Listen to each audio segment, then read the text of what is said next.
Maximum ரிஷபராசி பெண்களுக்கு கலப்பு திருமணமும் காதல் திருமணமும் கண்டிப்பாக மாயத்தை கொடுத்திருப்பார். ஆனா எல்லாருக்கும் தெரியும் இந்த டாக்டர் ஆபரேஷன் பண்றாரு, இந்த டாக்டர் ஆபரேஷன் பண்றாரு, இங்க போனா பண்ணிக்கலாம்ன்றது எல்லோருக்கும் தெரியும், ஆனா வெளியே சொல்லல. அப்ப அந்த அபார்ஷன் கொடுப்பதற்கு காரணம் என்ன? அந்த ராகு தான். இன்னைக்கு எத்தனை கல்யாணம் வந்து போலீஸ் ஸ்டேஷன் நடப்பதற்கு காரணம் என்ன? ரிஷபத்துல பெண்கள் பிறந்திருக்கும், பெண் கிரகம் இருந்திருக்கும். ராகு கொடுக்கிற யோகம் என்ன தெரியுங்களா? ரிஷபராசி மட்டும் தான் ஜாக்பாட். என்னன்னா 1 ஹவர்ல உழைச்சா 150 ரூபா, அதுக்கு 2 மணி நேரம் உழைச்சா 400 ரூபா நபர் உழைக்க தயாராக இருக்கிறவன் ரிஷபராசி. ரிஷபத்துல ஆண் பிறக்கணும், உழைப்புக்கு வந்தான் சிங்கம். ரிஷபராசிக்கு மட்டும் ஒரு ஆணுக்கும் பெண்ணுக்கு மட்டும் ஒரு சான்ஸ் கொடுக்கிறார் ராகு. ஏன்னா அவரோட வீட்டோட உச்ச வீடு.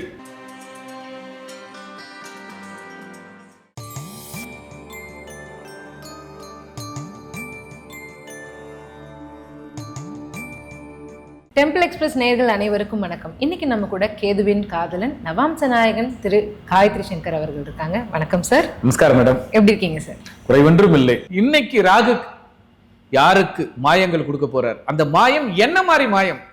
இப்ப இவங்களோட ஸ்பெஷல் என்னன்னா, நம்ம டிவியோட சேனல் ஸ்பெஷல் பொதுவான பலன்கள் யாரும் கொடுக்கல, அதுல தேடி துருவி என்னன்னு ஸ்பெஷல். ராகு என்றால் மாயம். குரு ராகு யாருக்கு என்ன மாயம் கொடுக்கிறார்? அப்போ அந்த மாயம்னா ஒருத்தருக்கு பணமா கொடுக்குறாரா, ஒருத்தர் குழந்தையா கொடுக்குறாரா, ஒருத்தர் புகழா கொடுக்குறாரா, ஒன்னு செல்வமா கொடுக்குறாரா, தங்கமா கொடுக்குறாரா, இல்ல இரும்பா கொடுக்குறாரா என்பதை ஆய்வு செய்து மக்களுக்கு இப்ப சேவை செய்ய வந்திருக்காங்க. ஸோ அதன் அடிப்படையில் இப்பொழுது நாம் ரிஷபராசி பார்ப்போம். கண்டிப்பா சார். ரிஷபராசி முதல்ல பெண்களுக்கு எப்படி இருக்கும் சார்? ரைட், அற்புதமான ஒரு கண்டென்ட். இந்த மாயம் செய்வதில் ரிஷபராசிக்கு என்ன மாயம் செய்யறார்? எல்லாருக்கும் ஒரு ஆசை. ரிஷபராசிக்கு குறிப்பா பெண்கள், இந்த பெண்களுக்கு ஒரு மாயம் என்ன தெரியுங்களா? மாங்கல்ய பலத்துல மாயம் இருக்கும். ரிஷபராசி பெண்களுக்கு மாங்கல்ய பலத்தில் மேக்சிமம் ரிஷபராசி பெண்களுக்கு கலப்பு திருமணமும் காதல் திருமணமும் கண்டிப்பாக மாயத்தை கொடுத்திருப்பார். நிறைய பெண்கள் எடுத்துங்க, பரிசம் போடுற வரைக்கும் ஒழுங்கா இருப்பாங்க. பரிசம் போட்டு சில பெண்கள் பத்திரிகை அடிச்ச வரைக்கும் இருப்பாங்க, சில பெண்கள் மனவர வரையும் இருப்பாங்க. இந்த 3 நிலைகளிலும் தன்னோட மனசில் ஒரு காதலை வெளியே சொல்ல முடியாம இருந்திருப்பாங்க. ஆனா கடைசியில காதல் ஜெயிச்சிடும். இந்த மாயம் என்ன பண்ண, இந்த தைரியம் ராகு கொடுத்துருவாரு. கிளம்பா பாத்துக்கலாம். இன்னைக்கு எத்தனை கல்யாணம் வந்து போலீஸ் ஸ்டேஷன் நடப்பதற்கு காரணம் என்ன? ரிஷபத்துல பெண்கள் பிறந்திருக்கும், பெண் கிரகம் இருந்திருக்கும். எத்தனை மாங்கல்ய பலம், கோர்ட்ல போய் தாலி கட்டி கட்டாய திருமணம், அல்லது கன்சீவாயி நீ கல்யாணம் பண்ணுடான்ற ஒரு அமைப்பை கொடுத்திருப்பது ரிஷபம். சார், அப்போ வீட்டை விட்டு அதிகமாக வெளியில வந்து கல்யாணம் பண்றவங்க நிறைய பேர் ரிஷபராசியை சேர்ந்தவர்களாக இருப்பார்கள். ரிஷபராசி பெண்களும் அல்லது ரிஷபராசியில் பெண் கிரகங்கள் நின்று விட்டால் அவர்கள் வம்சத்தில் அல்லது அவர்கள் பெற்ற சாரத்தில் அந்த உறவில் கலப்பு திருமணம், காதல் திருமணம் அல்லது கட்டாயத்தின் பேரில் திருமணத்தை ராகு கொடுத்தே தீருவார். அப்ப அந்த ரிஷபராசியில என்ன கிரகம் இருந்தாலும் பெண்கள் தன்னுடைய தாய்க்கும் தன்னுடைய குடும்பத்திற்கும் கட்டுப்பட்டு வாழ வேண்டும். அந்த ரூலை தான் இந்த ராகு உடைக்கிறார். ஏன்னா அந்த ரூல்லே அந்த வீட்டுல தான் ராகு உச்சம், சந்திரனும் உச்சம். சுக்கிரனாச்சா அது 2ஆம் இடம் காலபுருஷனுக்கு. பார்வையில் காதல் கொண்டேன்னு சொல்லிடுவாங்க. கண்ணழகி, மண்ணழகி, பொன்னழகி, இப்படி மண்ணும் பொண்ணு கற்பனைகளுக்கு கிரகமாகிய ராகு, அதனோடு மன கிரகமாகிய சந்திரன், அதற்கு அழகு சேர்க்கும் கிரகமாகிய சுக்கிரனோட வீடு. அதனால பெண்கள் தன்னுடைய மனதை அலைபாய விடாமல் ஓரிடத்தில் நிறுத்தி, எனக்கு அப்பா அம்மா இருக்காங்க, எனக்கு குடும்பம் இருக்கு, எனக்கு அண்ணன் தம்பி இருக்கு என்று நிலைப்பாட்டிற்கு வந்தால் மட்டும் நிலைக்கும். ஆனா இது ராகு இவர்களுக்கு அப்படி என்ற அமைப்பை கொடுக்கவில்லை. அது பண்ணாதான் நல்லா இருக்கும். பண்ண விடாது. ராகு செய்கிற மாயம் என்ன? கண்டேன் காதலை, கொண்டேன் கணவனை, பிரிந்தேன் வாழ்க்கையை என்று கோர்ட்டுக்கு படியேறி அதிக பிரச்சனைகள் சந்திப்பவர்கள் இந்த ராகுவால் தான். இந்த ரிஷபராசி பெண்கள் ரிலேஷன்ஷிப் மூலமா அதிகமான கேஸ், கோர்ட்டுக்கு கேஸ்ல அதிகமா கொடுக்குற கேஸ் போய் பாருங்களேன். விவாகரத்து. டைவர்ஸ். ஹாஸ்பிட்டல்ல போய் பாருங்க, பிரச்சனைக்காக இருக்கிறதுன்னு பாத்தீங்கன்னா இந்த கேஸ் தான் இருக்கும். இன்னொரு சைடுல சொல்லுவோம், அபார்ஷன் அதிகமா பண்றது வெளியே தெரியல, ஆனா எல்லாருக்கும் தெரியும் இந்த டாக்டர் அபார்ஷன் பண்றாரு, இந்த டாக்டர் அபார்ஷன் பண்றாரு, இங்க போனா பண்ணிக்கலாம்ன்றது எல்லோருக்கும் தெரியும், ஆனா வெளியே சொல்லல. அப்ப அந்த அபார்ஷன் கொடுப்பதற்கு காரணம் என்ன? அந்த ராகு தான். ஐயோ, ஆசையை, அந்த அபார்ஷன் போறதுக்கு ஆசையை கொடுத்தது யாரு? அந்த ராகு தான். ராகு. அப்ப ரிஷபராசி பெண்களுக்கு ஆசையால் ஆபத்து என்பதை ராகு கொடுக்கிற யோகம். ஆபத்து எப்படி சார் யோகமா மாறும்? இப்ப அந்த யோகம் எப்படி கொடுக்குதுன்னா, காதல் ரெண்டு பேரும் புரிதலோடு செஞ்சிருந்தா அது யோகமா கொடுத்துருது. கலப்பு திருமணத்துல இன்னைக்கு ஆதரிக்கிறாங்க, ரெண்டு பேரும் படிச்சிருக்காங்க, ரெண்டு பேரும் நல்ல பொசிஷன்ல இருக்காங்க, ரெண்டு பேரும் புரிதலோடு இருந்தால் அது யோகமாக மாறுகிறது. ஆனால் உணர்ச்சிகளுக்குமே காமம் வேலை செய்வதால் ராகு பல பிரச்சனைகளோடு இருக்கிறது. ஆக நன்மை 30% மட்டும்தான். ஆனால் ராகுவால் யோகத்தால் தீமைகள் 70% வந்து சந்திப்பது ரிஷபராசி. யோகம்னு பேர் வச்சுக்கிட்டு அதனால வெறும் யோகம் மட்டுமே இல்ல. யோகத்தால் இப்ப உதாரணம், ஆசை 60 நாள், மோகம் 30 நாள், ஆக மொத்தம் 90 நாள். இப்ப ஆசை என்பது 30, வச்சிருக்கிற 60 நாட்கள் 60 நாள். ஆனா சேர்ந்த பிறகுதான் கட்சி ஆகுது 90 நாள். அப்ப அது ஆசையை அளவாக வைத்து, காமத்தை அளவாக வைத்து, அப்பா இருக்காரு அம்மா இருக்காரு அப்படி என்ற ஆசையை அளவாக வைத்து அந்த 60 நாள் பொண்ணு பார்த்து கல்யாணம் பண்ணி கொடுத்துட்ட பிறகு அந்த யோகமாக ராகு என்ன பண்றாரு? நல்ல கணவன், நல்ல மனைவி, நல்ல மருமகன், நல்ல மருமகள் என்ற அந்தஸ்தை கொடுக்கிறது. அப்ப ரிஷபராசி பெண்கள் குறிப்பாக எதுவாக இருந்தாலும் மனதை அலைய விடாமல் இருந்தால் ராகு யோகத்தை கொடுக்கிறார். போக்கஸ்டா இருந்தா வெற்றி உண்டு. ஆனால் அலைபாய விட்டு விட்டால் அது சோகத்தை கொடுக்கிறார். ஓகே, அப்ப இந்த பதிவை பார்த்துட்டு நம்ம கொஞ்சம் அலர்ட்டா இருக்கணும் அப்படின்னு சொல்லிட்டு இப்போதைக்கு ஹோல்டு பண்றது நல்லது. கண்டிப்பாக நம்ம சேனல்ல நீங்க பேசுற கேள்விக்கும் மக்களுக்கும் ஒரு ஷாக், அதாவது உணர்வுகளை ஒரு நிமிஷம் ஸ்பார்க் ஆகி இல்ல நம்ம போறது சரி தவறு என்பதை திருத்திக் கொள்வதற்கு ஒரு சரியான வாய்ப்பு.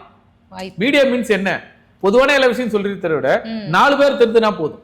கண்டிப்பா அதுக்கு நமக்கு ஒரு வாய்ப்பா இருக்கிறது. சோ ரிஷபத்தில் பெண் கிரகம் நின்று அல்லது பெண்கள் பிறந்திருந்தால் அவர்கள் பெற்றோர்களை அனுசரித்து நடந்தால் யோகம், ராகு கொடுக்கிற யோகம். அவர்களாக தேர்ந்தெடுத்து விட்டால் அது சாபம். ஓகே, சரி, புரிஞ்சது. இப்போ அதே ரிஷபராசியில் ஆண்களுக்கு ராகு பிரம்மாண்டமா என்ன விஷயத்தை கொட்டி கொடுக்கு? ரிஷபராசி ஆண்கள் எப்பொழுதுமே ஒரு வருமானத்தை மட்டுமே நம்பி இருக்கக்கூடாது. ராகு கொடுக்கிற யோகம் என்ன தெரியுங்களா? ரிஷபராசி மட்டும் தான் ஜாக்பாட். என்னன்னா 2 தொழில் செஞ்சு 2 வருமானம், 3 வருமானம், 4 வருமானம், பல தொழில் வித்தகனாக இருப்பதற்கு ஆண்களுக்கு மட்டும்தான். தொழிலில் வித்தகனாக இருக்க வேண்டும், வருமானத்தில் பெருக்க வேண்டும், அதுதான் ராகு கொடுக்கிற யோகம். கோடி கோடியா சம்பாதிக்கணும் ஆசைப்படுற அத்தனை பேருமே ராகு தான். அது ரிஷபராசி ஆண்களுக்கு மட்டுமே யோகம் உள்ளது. எப்படி? இப்ப ராகு கொடுக்கிற மாயம் யாருக்கு அப்படின்னு பட்டா ரிஷபராசி ஆண்களுக்கு அல்லது ரிஷபராசியில் இருக்கிற ஆண் கிரகங்களுக்கு. அப்ப ரிஷபராசியில் ஒரு ஆண் பிறந்திருந்தாலும் ரிஷபராசியில் ஒரு ஆண் கிரகம் நின்றாலும் அந்த காலகட்டத்தில் அவர்கள் ராகு கொடுக்கிற மாயம் என்னன்னா 2 வருமானம், 3 வருமானம், 4 வருமானம். ஒரு விதத்துல ஒரு விவசாயம் எடுத்து மல்டிபிள் பிசினஸ்ல இருந்து பிரம்மாண்டமான பொருளாதார வளர்ச்சி ரிஷபத்திற்கு மட்டுமே ராகு கொடுக்கிற முதல் தரமான யோகம். ஆவரேஜாலாம் வராது, நல்லாவே இருக்கும், நல்லா வரும். இப்போ உதாரணம் எடுத்துங்களேன், ஒரே நேரத்துல மாமனார் சப்போர்ட் பண்ணுவார், மாமியார் சப்போர்ட் பண்ணுவாங்க, தம்பி சப்போர்ட் பண்ணுவான், ஆபீஸ்ல இன்கிரிமெண்ட் சப்போர்ட் பண்ணுவாங்க. ஆக பலவித வருமானம். இப்ப இன்னொரு சைட்ல பேசலாம். இப்போ ஒருத்தர் ஆபீஸ்ல ஒரு கம்பெனி நடத்துறாருன்னா அடிஷனலா இன்னொரு கம்பெனி ஜாயிண்ட் ஆகும். அப்ப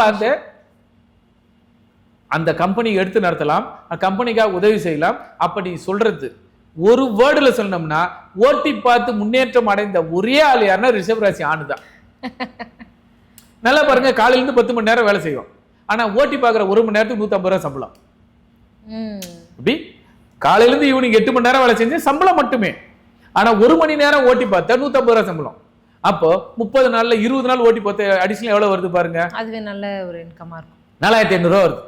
20 நாளைக்கு வந்து 3000 ரூபா வருது. 30 நாளைக்கு 4500 ரூபா, சம்பளம் 30,000. அப்ப அவனுடைய ஓட்டி காசு 4500. அப்ப அது பர்சனலா தன்னுடைய ஆசைகளுக்கு உழைச்சி எடுத்துக்கிறான். ஆனா அவன் உழைச்ச காசு சேமிப்பா வருது. சேமிப்பா வருது. 30,000 ரூபாய் சம்பளத்தை அப்படியே வைக்கிறான். அவனுடைய ஆசைகளுக்கு, குடும்ப சின்ன சின்ன தேவைகளுக்கு அந்த ஓட்டி காசு சம்பாதிக்கிறான். அப்ப ஓட்டி பார்த்து சம்பாதிக்கிறார் ராசி யாருன்னா, யோகம் யாருன்னா, காசை பெருக்கிறதுக்கு யாருன்னா ரிஷப ராசி ஆண்களுக்கு மட்டுமே. அப்ப சீட்டு பிடிக்கலாம், கம்பெனில வேலை செய்யலாம், கம்பெனிலே சீட்டு பிடிக்கிறான். இப்போ ஒரு 50 பேர் வேலை செய்யற இடத்துல ஒருத்த மட்டும் சீட்டு பிடிப்பான். ஆமா. அப்ப அவனுக்கு மட்டும் எப்படி ஐடியா வரும்? மீது 49 பேருக்கு ஐடியா இல்லையா? அவன் தான் ரிஷப ராசி ஆண் ராசி. பணத்தை எப்படியெல்லாம் பெருக்க வேண்டும், பணத்தை எப்படியெல்லாம் சம்பாதிக்க வேண்டும். ஏமாந்தா மல்டிப்ளை பண்ணலாம், ஏமாறலாம், நேர்மையா சம்பாதிக்கலாம். அதாவது உழைப்பு. 1 ஹவர்ல உழைச்சா 150 ரூபா, அதுக்கு 2 மணி நேரம் உழைச்சா 400 ரூபா. உழைக்க தயாராக இருக்கிறவன் ரிஷப ராசி. ரிஷபத்துல ஆண் பிறக்கணும். உழைப்புக்கு அவன் தான் சிங்கம்.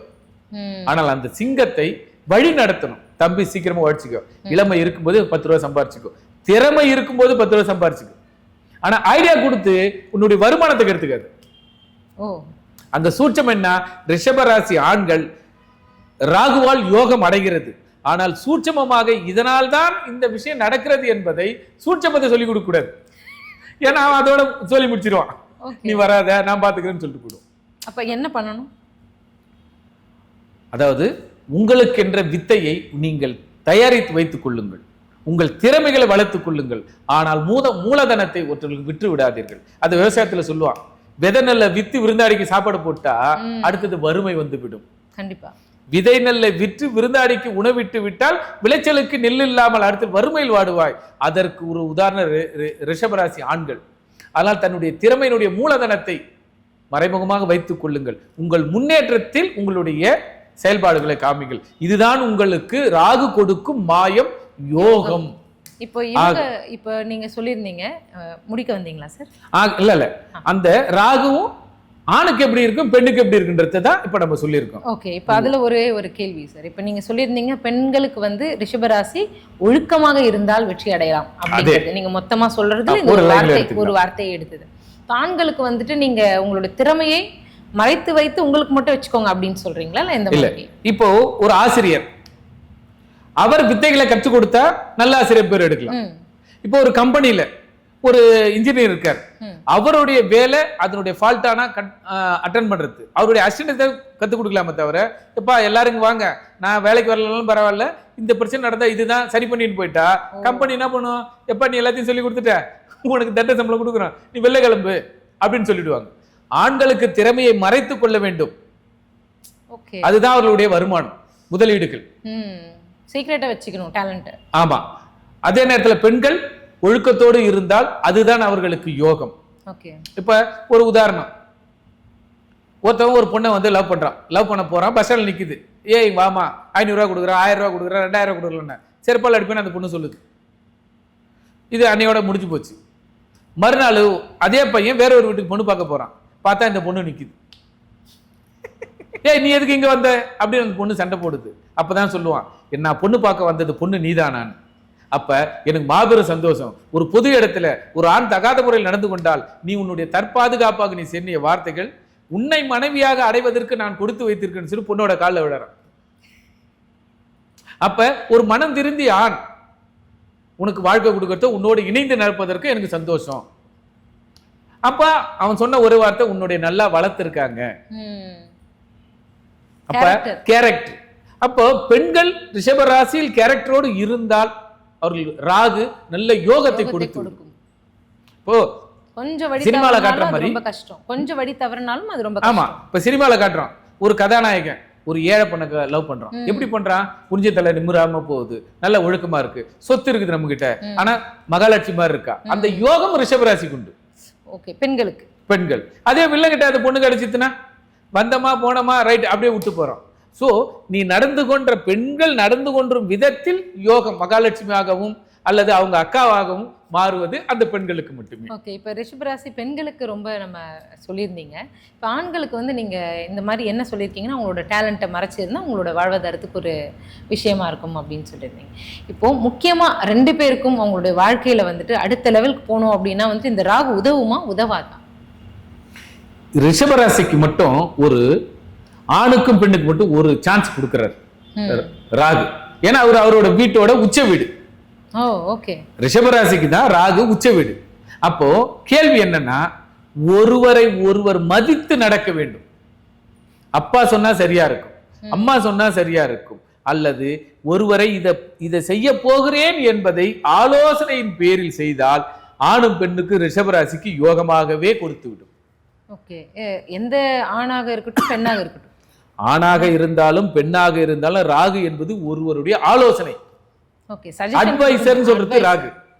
அப்ப ஆணாக இருந்தாலும் பெண்ணாக இருந்தாலும் ரிஷபத்துக்கு மட்டுமே என்னன்னா, உனக்கே பதில் தெரிஞ்சாலும் இதை செஞ்சா இது நல்லதா கெட்டதா என்பதை ஆலோசனை செய்யணும். ஏன்னா ராகு உச்சத்துல இருக்கு. ஓகே, அதேமே நீங்களே சொல்லிடலாமே, எந்த நபர்களிடத்தில் வந்து உஷாராக இருக்கணும், எந்த நபர்களிடத்தில் அட்வைஸ் கேட்கணும்? அந்த இடத்துல 2 விஷயம். சிம்மம், அதாவது அப்பா தான் டான். ஆனா அப்பாவே யாருகிட்ட டான்னா அம்மா கிட்ட தான் டான். ஏன்னா கண்ணு தான் சூரியன், வலது கண் ஒரு கண்ணு சூரியன், இடது கண் ஒரு அம்மா தான் சூரியன். இப்ப 2 கண்ணும் ஒரு பார்வை தான் பாக்குது. நீங்கள் ஆணாக இருந்தாலும் பெண்ணாக இருந்தாலும் தாய் தந்தையரை வணங்கி விட்டு அவர்கள் சொல்படி கேட்டால் உங்களுக்கு யோகமே தவிர சோகம் என்பது கிடையாது ரிஷபராசி. ஏன்னா வலது கண் சூரியன், இடது கண் தாய். அப்ப தாய் தந்தையர்கள் சூரியனும் சந்திரன் ஒன்னா இருந்துட்டு அவங்க காலில் விழுந்துட்டு போட்டா எதுவுமே பிரச்சனை இல்லை. ரிஷபம் தாய் தந்தையரை வணங்க, ஆணாக இருந்தாலும் பெண்ணாக இருந்தாலும் யோகத்தை கொடுத்தே தீரும், சோகம் என்பது கிடையவே கிடையாது. Super sir. இப்போ இந்த கேள்வி, இன்கேஸ் பேரண்ட்ஸ் இல்லை அப்படின்னா? ரைட், நல்ல கேள்வி. இன்று அப்பா அம்மா இல்லாதவர்கள் அவர்கள் குருவை மட்டுமே அல்லது தனக்கு பாடங்களை கற்பித்த பிடித்த குருமார்கள், அங்க ஒரு கண்டென்ட், அல்லது தன்னுடைய பிடித்த கடவுள் அல்லது பிடித்த சித்தர்கள் யாரை விரும்புகிறார்களோ அவர்களை மனதார நினைத்து அவர்களோடு உறவாடி அவர்கள் சொல் பேச்சு வழி நடந்தால் வாழ்க்கை துன்பம் என்பதுவே கிடையாது. ஏன்னா ரிஷபனாலுமே முதல்ல என்ன கட்டுப்படாது.